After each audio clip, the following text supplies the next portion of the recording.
Assalamualaikum warahmatullahi wabarakatuh. Tabi'un. Selamat siang dan salam sejahtera untuk kita semua. Saya Widya Tri Astuti akan menyampaikan hasil kajian hermeneutika sastra saya yang berjudul Analisis Simbol dalam Apresiasi Cerita Rakyat, yang berjudul Penyumpit dan Putri Malam, serta cerita rakyat yang berjudul Putri Niwari Gading. Cerita rakyat tersebut itu terdapat pada antologi atau kumpulan cerita rakyat. Ini saya ambil di sini. Di dalam ini ada beberapa cerita rakyat, namun yang saya kaji hanya dua judul cerita rakyat, yaitu Penyumpit dan Putri Malam serta Putri Niwari Gading. Baiklah. Adapun latar belakang pada penelitian ini yaitu sastra merupakan kata serapan dari bahasa Sanskerta, sastra, yang berarti teks yang mengandung instruksi atau pedoman, dari kata sas yang berarti instruksi atau ajaran. Pada kesempatan ini saya hanya berfokus untuk mengkaji sastra yang berbentuk prosa. Prosa yaitu karangan yang bentuknya bebas tetapi bahasanya terikat. Di dalam kajian hermeneutika sastra ini, penulis akan memfokuskan. Saya di sini memfokuskan hanya sebatas pada prosa lama berupa cerita rakyat. Pada kajian hermeneutika sastra ini, saya tertarik untuk mengkaji cerita rakyat yang berjudul Penyumpit dan Putri Malam dan Putri Niwari Gading. Cerita rakyat ini merupakan cerita yang berasal dari Bangka Belitung dan Nanggro Aceh Darussalam. Kalau cerita rakyat yang berjudul Penyumpit dan Putri Malam itu berasal dari Bangka Belitung, dan kemudian Putri Niwari Gading itu berasal dari Nanggro Aceh Darussalam. Saya mengkajinya menggunakan teori sastra hermeneutika. Ruang lingkup yang dikaji menggunakan teori hermeneutika ini yaitu berupa simbol. Adapun rumusan masalahnya yaitu bagaimana bentuk bagaimana bentuk analisis simbol kata, tindakan, objek, karakter, frasa, adegan, dan kejahatan dalam cerita rakyat yang berjudul Penyumpit dan Putri Malam dan Putri Niwari Gading. Adapun tujuan penelitiannya yaitu untuk memahami hasil analisis simbol kata, simbol tindakan, simbol objek, simbol karakter, simbol frasa, simbol adegan, dan simbol kejahatan dalam cerita rakyat tersebut.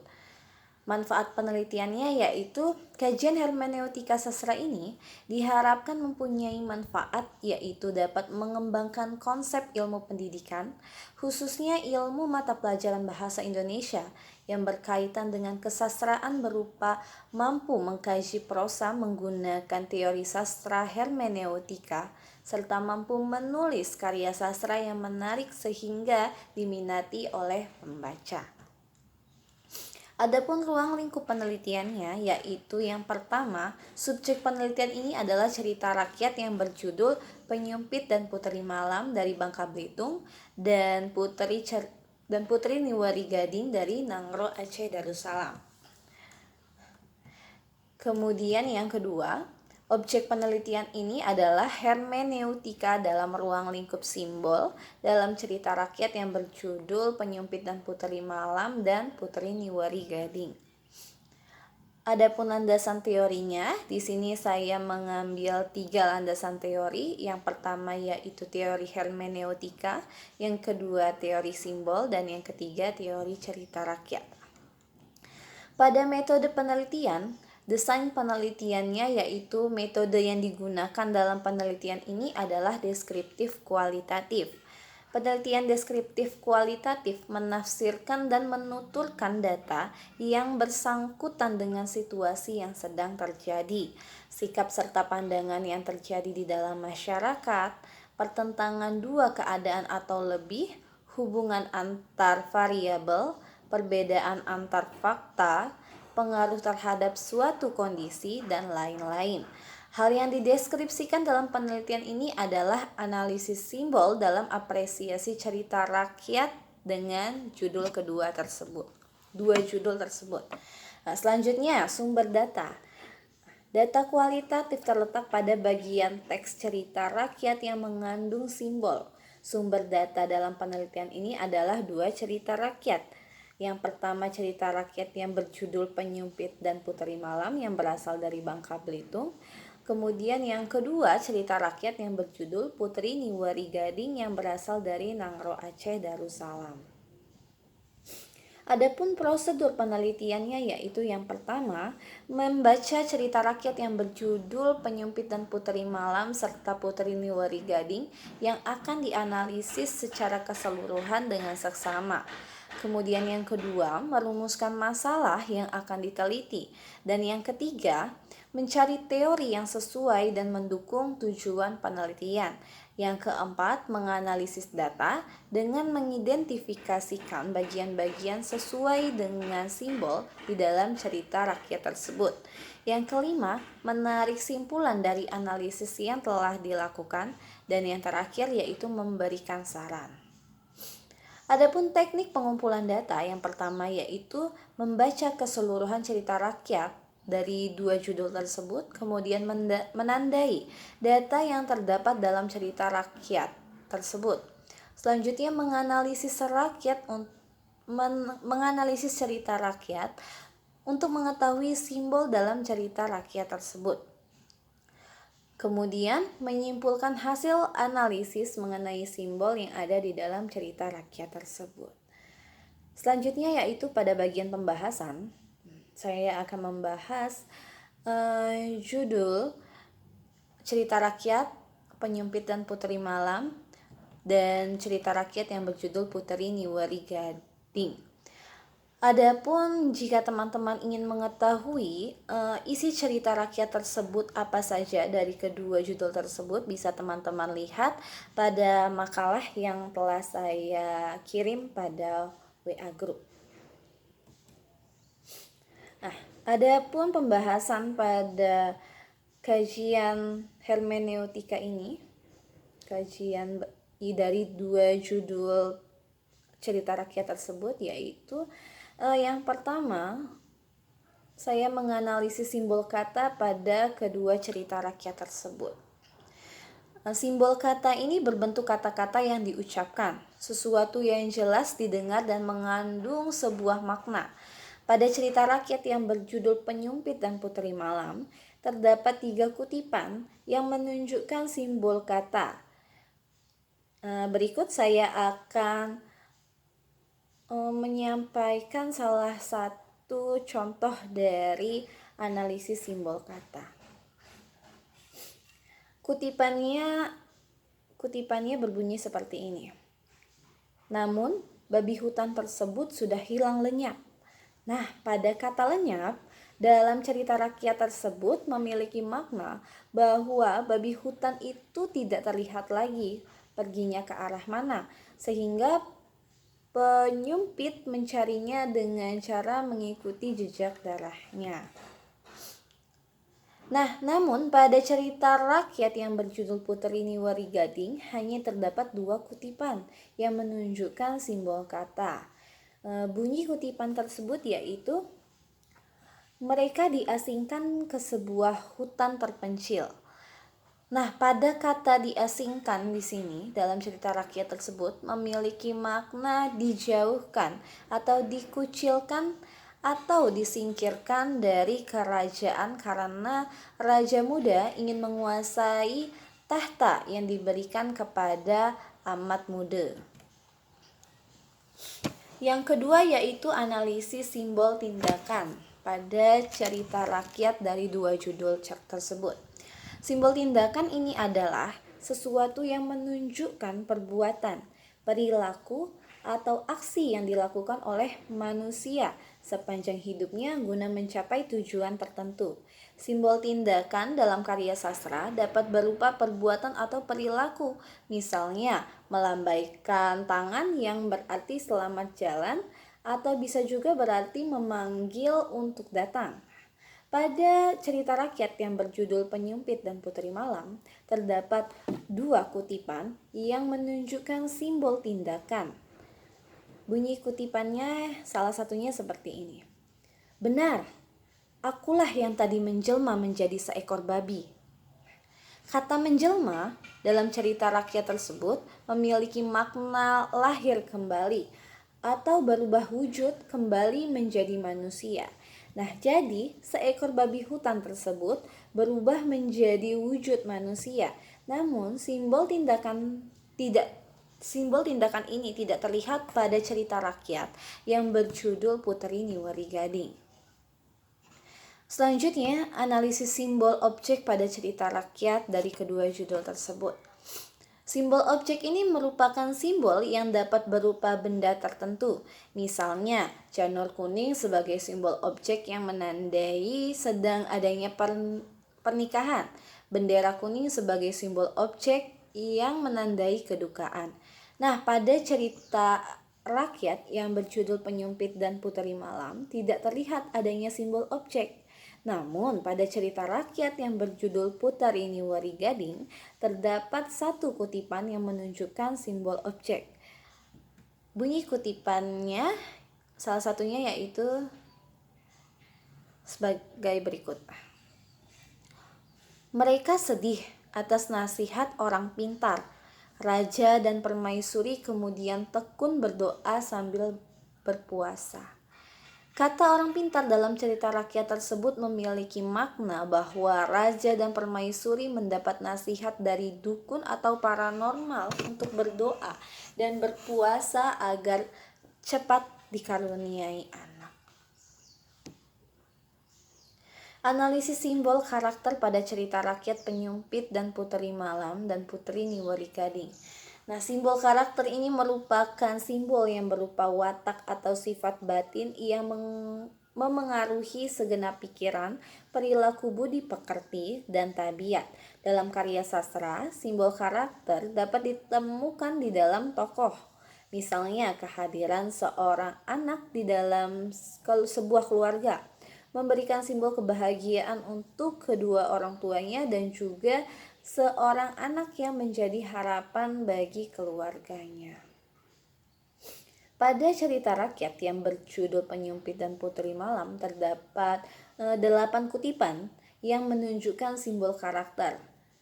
Salah satu bunyi kutipannya yaitu, Pak Raja adalah orang yang kaya raya, namun pelit dan licik. Hutang ayah penyumpit tidak pernah lunas karena Pak Raja selalu melipat gandakannya. Nah, pada kutipan teks di atas, pada kutipan teks yang saya bacakan tadi, itu menunjukkan bahwa Pak Raja adalah sosok tokoh yang pelit dan licik. Karena kelicikannya itu dapat merugikan orang lain. Selanjutnya pada cerita rakyat yang berjudul Puteri Niwari Gading, ini terdapat 4 kutipan yang menunjukkan simbol karakter. Salah satu bunyi kutipannya yaitu, Raja muda ingin menguasai sepenuhnya kerajaan yang sesungguhnya menjadi hak amat muda. Nah, pada kutipan teks tersebut menunjukkan bahwa Raja muda adalah sosok tokoh yang serakah karena ia ingin menguasai harta dan tahta yang bukan menjadi haknya. Selanjutnya analisis simbol frasa dan cerita rakyat dari kedua judul cerita rakyat tersebut. Pada cerita rakyat yang berjudul Penyumpit dan Puteri Malam, ini terdapat 2 kutipan yang menunjukkan simbol frasa. Bunyi kutipannya salah satunya yaitu, dahulu ada seorang pemuda sebatang kara. Frasa sebatang kara di sini memiliki makna bahwa penyumpit hanya tinggal sendiri dan tidak memiliki sanak saudara. Kemudian pada cerita rakyat yang berjudul Puteri Niwari Gading terdapat 1 kutipan yang menunjukkan simbol frasa. Bunyi kutipannya yaitu, Raja muda mengancam amat muda. Jika tidak berhasil, ia akan dihukum mati. Frasa dihukum mati Dalam cerita rakyat tersebut memiliki makna bahwa hukum mati adalah suatu hukuman atau vonis yang dijatuhkan pengadilan atau tanpa pengadilan sebagai hukuman terberat yang dijatuhkan atas seseorang akibat perbuatannya. Selanjutnya yaitu analisis simbol adegan pada cerita rakyat dari kedua judul tersebut. Simbol adegan dalam karya sastra merupakan simbol yang menunjukkan peristiwa tertentu. Peristiwa ini ditandai dengan waktu dan tempat tertentu. Nah, pada cerita rakyat yang berjudul Penyumpit dan Puteri Malam, terdapat satu kutipan yang menunjukkan simbol adegan. Bunyi kutipan tersebut yaitu, pada hari ke-8, ketika sedang asyik duduk di danau mengawasi sawah Pak Raja, tampak sesosok babi hutan memasuki wilayah persawahan Pak Raja. Nah, pada kutipan tersebut menggambarkan bahwa terjadinya adegan penyumpit yang sedang mengawasi sawah Pak Raja. Pada cerita rakyat yang berjudul Puteri Niwari Gading, terdapat satu kutipan yang menunjukkan simbol adegan. Adapun bunyi kutipan tersebut yaitu, pada suatu hari, permaisuri dan amat muda pergi ke sebuah desa di pinggir hutan untuk menjual ikan. Pada kutipan tersebut menggambarkan bahwa terjadinya adegan permaisuri dan amat muda yang sedang pergi ke sebuah desa untuk menjual ikan. Selanjutnya yaitu analisis terakhir ya, analisis simbol kejahatan pada cerita rakyat dari kedua judul cerita rakyat, Penyumpit dan Puteri Malam serta Puteri Niwari Gading. Pada cerita rakyat yang berjudul Penyumpit dan Puteri Malam, ini terdapat 4 kutipan yang menunjukkan simbol kejahatan. Adapun salah satu bunyi kutipannya yaitu, Pak Raja adalah orang yang kaya raya, namun pelit dan licik. Hutang ayah penyumpit tidak pernah lunas karena Pak Raja selalu melipat gandakannya. Pada kutipan tersebut menunjukkan bahwa Pak Raja adalah sosok pendosa karena ia berperilaku pelit dan licik. Karena kelicikannya itu dapat merugikan orang lain. Seperti yang kita ketahui bahwa sifat licik dan pelit itu merupakan perbuatan yang tidak dibenarkan karena melanggar norma agama. Selanjutnya pada cerita rakyat yang berjudul Puteri Niwari Gading terdapat 2 kutipan yang menunjukkan simbol kejahatan. Salah satu bentuk bunyi kutipannya yaitu, Raja muda ingin menguasai sepenuhnya kerajaan yang sesungguhnya menjadi hak amat muda. Pada kutipan tersebut menunjukkan bahwa Raja muda adalah sosok pendosa karena ia ingin menguasai harta dan tahta yang bukan menjadi haknya. Padahal Raja muda itu sudah tahu bahwa tahta dan harta itu bukan miliknya, melainkan milik si raja yang karena raja telah meninggal kemudian diturunkan kepada anaknya yang masih bayi pada saat itu. Karena pada saat itu masih bayi, jadi tahta ini dialihkan kepada raja muda terlebih dahulu untuk sebagai pengganti sementara sebelum amat muda ini beranjak dewasa. Namun karena keserakahannya itu, raja muda ingin menguasai tahta dan hartanya. Nah, itu merupakan salah satu perbuatan dosa karena tidak sesuai dengan aturan atau norma agama. Selanjutnya, di sini saya membandingkan antara cerita rakyat yang berjudul Penyumpit dan Puteri Malam dan cerita rakyat yang berjudul Puteri Niwari Gading. Di sini saya menemukan persamaan dan perbandingan. Maksudnya persamaan dan perbedaannya. Yang pertama, berdasarkan analisis simbol pada cerita rakyat, dari kedua cerita rakyat tersebut terlihat bahwa kedua cerita rakyat ini berasal dari daerahnya berbeda, yaitu cerita rakyat yang berjudul Penyumpit dan Putri Malam ini berasal dari Bangka Belitung, dan cerita rakyat yang berjudul Putri Niwari Gading ini berasal dari Nangroe, Aceh Darussalam. Cerita rakyat ini sama-sama menceritakan tentang keserakahan seorang penguasa yang mengakibatkan kerugian bagi orang lain. Dan masing-masing perbedaannya itu sudah saya jelaskan pada analisis simbol-simbol tadi, bahwa tidak semua, maksudnya dari kedua judul tersebut tidak semua memiliki ketujuh simbol tersebut. Ada yang memiliki, ada yang tidak memiliki salah satu simbol tersebut. Untuk lebih jelasnya, teman-teman bisa lihat pada makalah, itu sudah dirincikan simbol kata pada judul Penyumpit dan Putri Malam itu ada berapa kutipan yang menunjukkan simbol kata tersebut. Kemudian pada judul Putri Niwari Gading ada berapa simbol yang menunjukkan ada berapa kutipan yang menunjukkan simbol tersebut, dan masing-masing sudah saya jabarkan di sana untuk membandingkannya. Baiklah, sekarang pada bagian penutup di sini saya akan memberikan simpulan, yaitu sebagai pisau bedah karya sastra, ruang lingkup hermeneutika mencakup beberapa wilayah cakupan yang tidak dapat ditinggalkan satu sama lainnya, yaitu teks, interpretasi, metafora, simbol, bahasa sastra, narativitas, dan historisitas. Pada umumnya, simbol adalah objek yang mewakili objek yang lain untuk memberikan arti yang berbeda dari yang sebenarnya dan yang mengandung makna yang lebih dalam dan lebih signifikan.